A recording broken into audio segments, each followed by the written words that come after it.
on the west coast of Florida,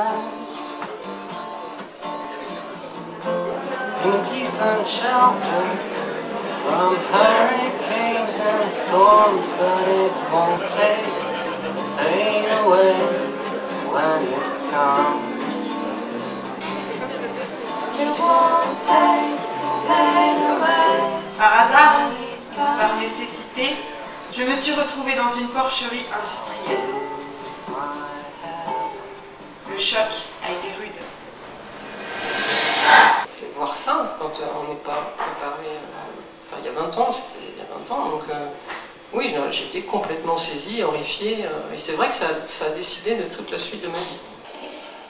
Regarde, pas beau ça. Welcome. Était-ce bien? Était-ce juste? Pour nos voisins, cela l'était sans conteste. Rappelons en effet que la majorité des animaux d'élevage, vaches, moutons, volailles, porcs, sont des proies et non des prédateurs. L'élevage leur offre la possibilité de ne plus être l'être aux aguets décrit par Deleuze.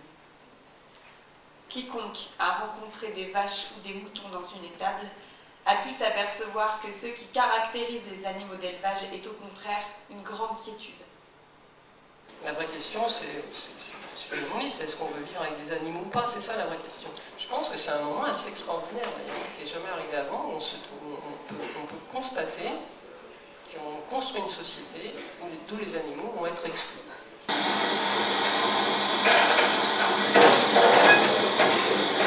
Et ces systèmes, nous, si on monte au créneau par rapport à ça, c'est qu'ils sont complètement prédateurs de notre système, quoi.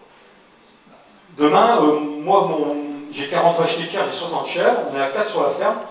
Je trouve que je suis au maximum, je suis au taquet, quoi. Et moi, je ne me vois pas demain à la tête de 1000 vaches, même avec des salariés, enfin, c'est un truc de dingue. C'est l'intérêt commun qui peut changer les choses, quoi.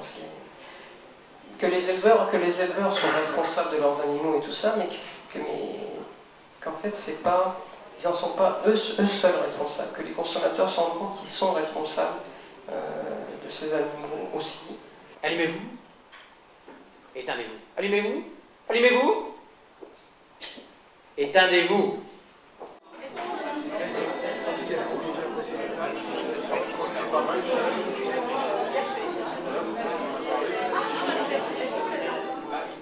King Kong raconte notre rapport fantasmé aux bêtes, fait à la fois de répugnance, de désir, de crainte, de fascination. Le gorille est beaucoup trop gros et trop fort pour vivre dans notre monde. On doit éliminer le gorille. Mais en l'éliminant, on découvre qu'on élimine aussi une partie de notre histoire et de nos origines. Et on éprouve de la tristesse à voir ce grand corps poilu affaissé au pied de l'Empire State Building.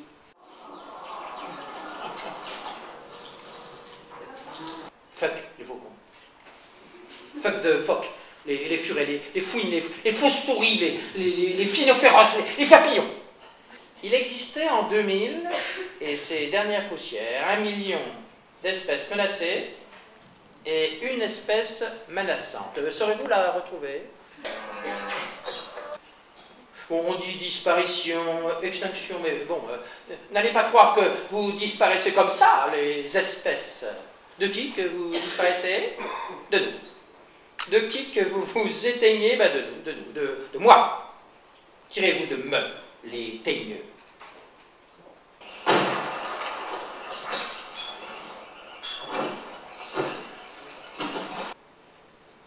Lui personne? Mais alors, l'homme vit très bien tout seul.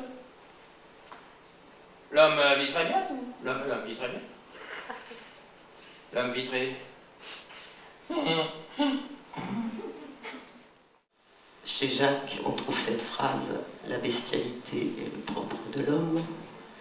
Et chez Olivia, votre désir votre désir d'humanité est à peu près équivalent à votre désir d'animalité.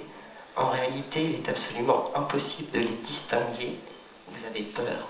Donc j'avais envie d'écrire un livre sur les animaux, ou à la place des animaux, etc. Mais je me suis rendu compte assez vite que c'était une impasse, parce que prendre la parole à la place des animaux, bah, c'était aussi une manière justement de projeter sur eux un certain nombre de représentations qui finalement étaient totalement dénuées de tout fondement. Donc, après avoir fait diverses tentatives totalement infructueuses, finalement, je me suis dit que le mieux, c'était quand même de parler de ce que je connaissais un peu plus, encore que, c'est-à-dire les humains. L'homme est un animal comme, je dirais pas comme les autres, mais bon, c'est un animal parmi d'autres, une espèce parmi d'autres, et que donc il n'y a pas de raison fondamentale, sauf celles qui viennent de notre éducation, pour considérer qu'on est complètement à part, et même complètement au-dessus en plus. Voilà, donc c'est parti de cette espèce de révélation qui arrive peu à peu, qui certainement maintenant arrive beaucoup plus vite chez les jeunes, hein, je pense.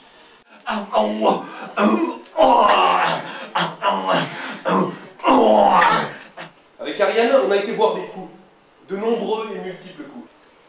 On buvait nos coups en spéculant sur la mort, sur l'amour, la vie, tout ça. En fait, faudrait faire la révolution des enterrements. Ouais, c'est évident, tout à fait d'accord. Ras-le-bol des enterrements à papa. Les enterrements à papa, c'est un scandale. Nous, les croque-morts du futur, nous voulons révolutionner la mort, révolutionner les enterrements. Et tout ça, on le fait évidemment pour révolutionner la vie. Les gens viendront attirés par un titre du genre les morts rigolos. Conférence, performance sur le concept de viande aujourd'hui.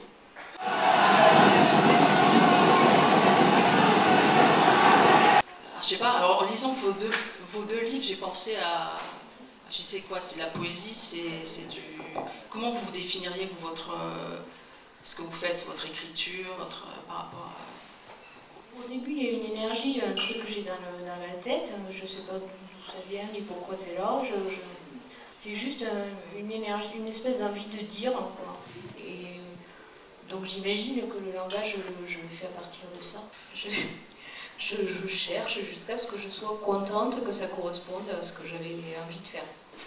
J'aurais bien aimé, Antoine Bout, que vous nous lisiez la note 17. Ah oui. Ouais. Écrire, c'est se laisser impressionner, se prendre dans l'os la mixture monde, oui, la violence monde, le monde en tant qu'il impressionne, en tant qu'il arrose, jette et écarte au corps dans tous les sens des pulsations de toutes sortes. C'est bien dans les histoires et les blagues, on a le fantasme de faire crépiter toutes ces pulsations violentes qui nous viennent du monde. Ceci